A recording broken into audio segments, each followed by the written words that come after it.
So friends, last time हम लोगों ने देखा था how to evaluate limits. We have taken one example last time. fx is equals to x square minus 9 upon x minus 3 when limit x tends to 3. In that example, we have selected various points around 3.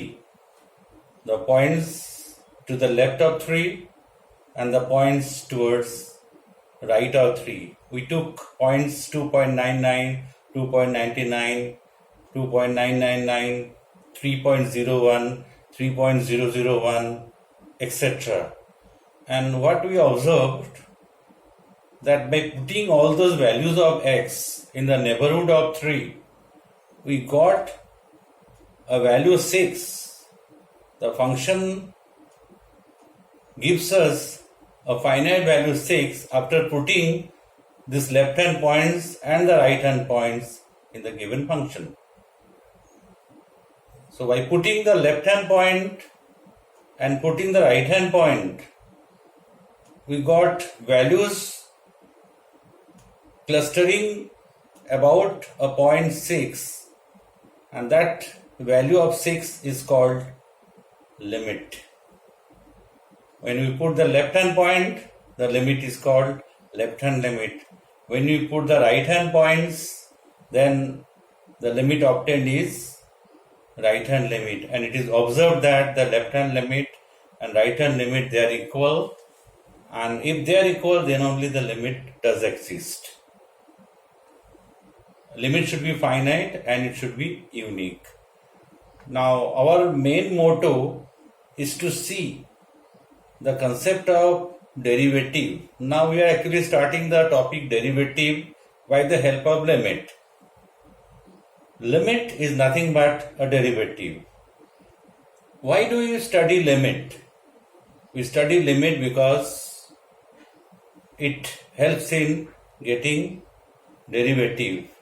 And as soon as we get the concept of derivative, we apply to get integration, and followed by integration, differential equation, definite integral, and they all includes in calculus.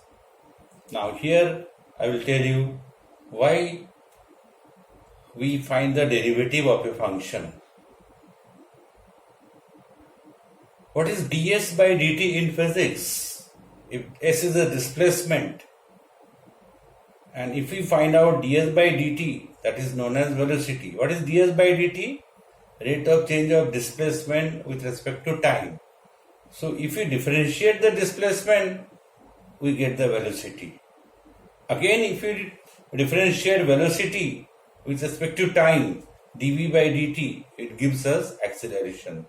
So when we differentiate certain function, we get some other function, and the new function is the derivative of the old function. In mathematics, we restrict our concept with only two variables, x and y. If I find out dy by dx, it is said that differentiation of y with respect to x, dy by dx, derivative of y with respect to x. So, dear students, if we have sufficient knowledge about getting the derivative, then only we can apply them in various branch of science, maybe physics, maybe chemistry, maybe astroscience.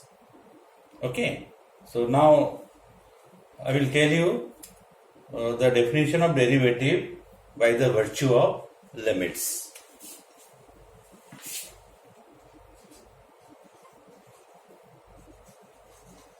It's very simple concept.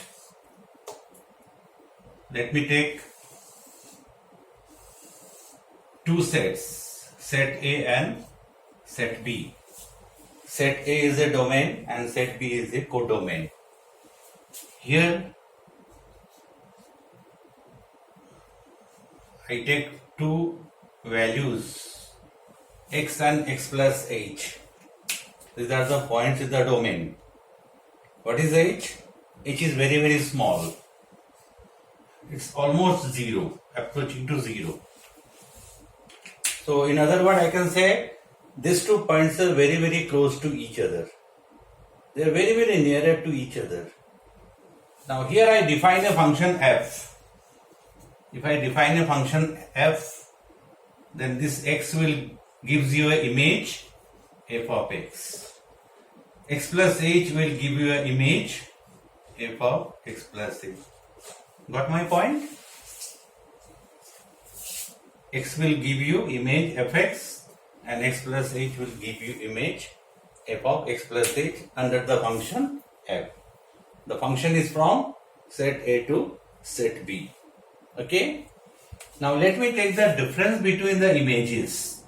What is the difference between the images?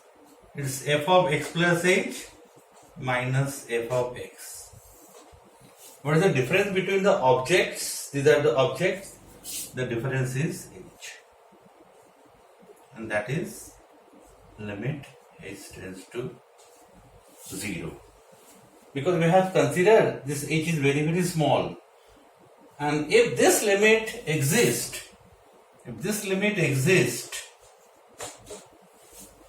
then we'll say this is nothing but derivative of the function. Which function? Function f. Function f ka derivative is this. So derivative is nothing but a limit of this pattern.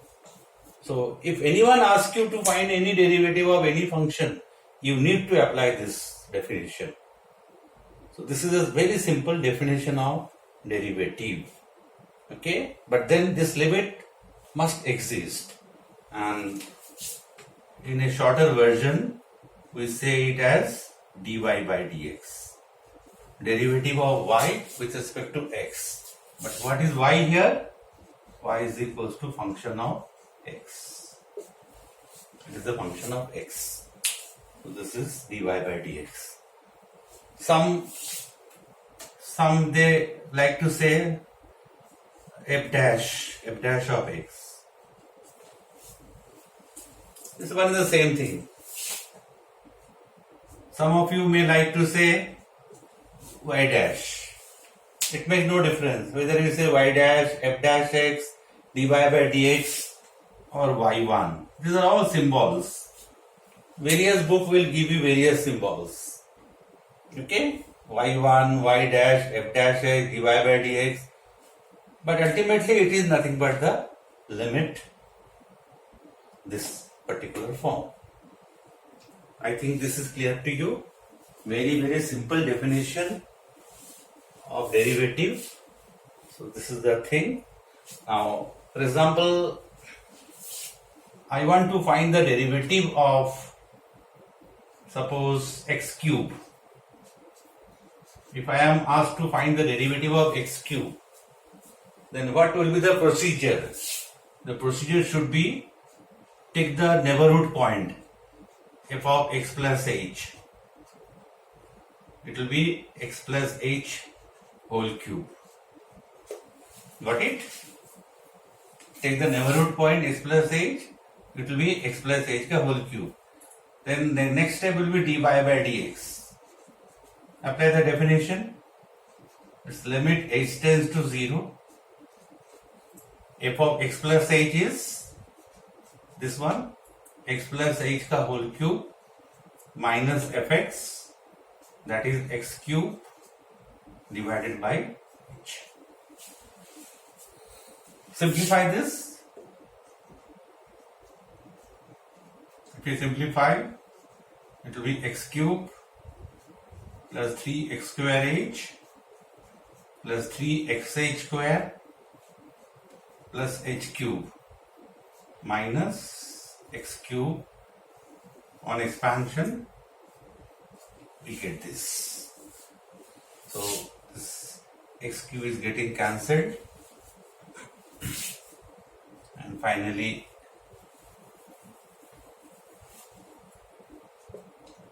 I can take out something common. I can take out h common.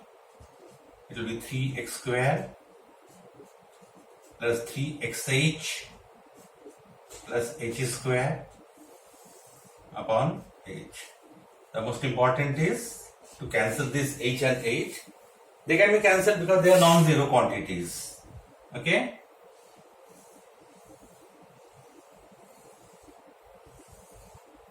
Now, this is tending to 0, this is tending to 0. So what is left out? 3x square. So what is the derivative of x cube? It is 3x square. I apply the definition of derivative to get the derivative of x cube. I can generalize. Can I apply the same method to get x power 4 ka derivative? It will be 4x cube. Apply the same method, you get x power 5 ka derivative, 5x power 4. Or in general, the derivative of x power n will be nx n minus 1. This I leave up to you to get the derivative of these functions by the same method. You will get this type of thing. But then while expanding x power 4, you need to apply binomial theorem. If you apply binomial theorem, you will get x plus h power 4, x plus h power 5, x plus h power 9. By applying binomial theorem, you can get, and the answer will be in this pattern: 4x cube, 5x power 4, nx n minus 1.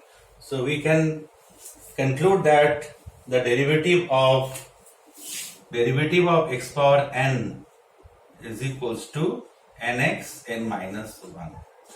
You can apply for x power 100, it is 100, x power 99.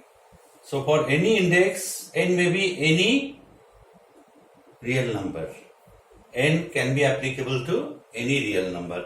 We can apply integer, rational, okay, irrational, n may be any real number. Now, similarly, can we get the derivative of sin x? Yes. Now we have the capacity to get the derivative of sin x by simply applying the definition of this derivative. So, fx is equals to sin x, for example. It could be fx plus h as sin x plus h, the neighborhood point. You should always take the neighborhood point, f of x plus h. Okay. Now the derivative will be limit h tends to 0, fx plus h means here sin x plus h minus sin x divided by h. Since it is a trigonometric function, we need to apply the subtraction formula sin c minus sin d. It is 2 cos c plus d by 2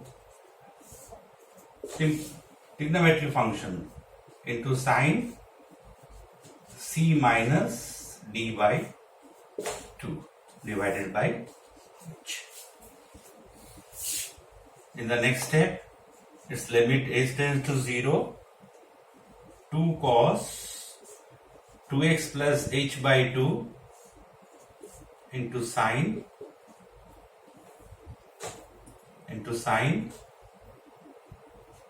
h by 2 divided by h.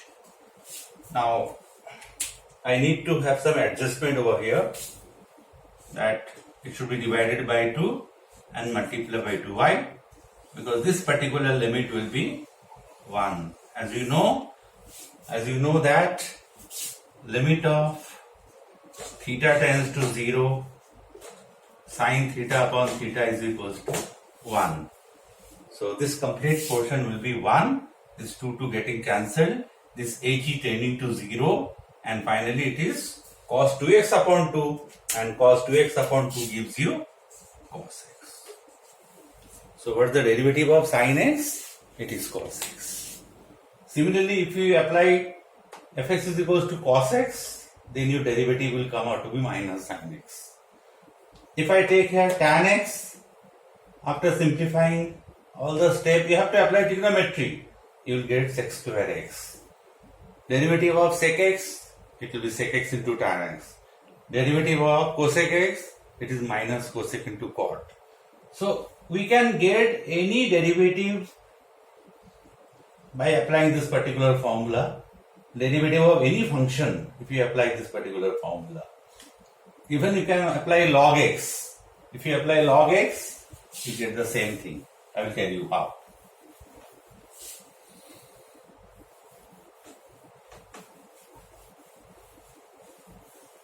If you want to apply for log x, it will be like this. Fx is equals to log x. F of x plus h is log x plus h. By the definition of derivative, difference of these two, log of x plus h minus log of x upon h. And limit of h tends to 0, log of x plus h upon x by the property of logarithm, this limit of h tends to 0, log of 1 plus h upon x upon h. Again I need to do the adjustment. Adjustment is here upon x into x. Because this complete portion will be 1. Because we know that limit of x tends to 0, log of 1 plus x upon x is equals to 1. So this entire portion becomes 1 and the derivative comes out to be 1 upon x. So what is 1 upon x? It's the derivative of 1 upon x.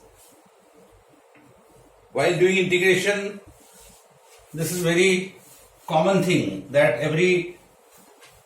everywhere we always find that integration of 1 upon x is equals to log x.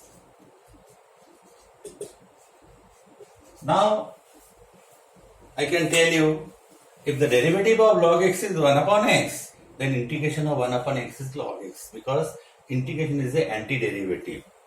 Derivative of sin x is cos x, integration of cos x is sin x.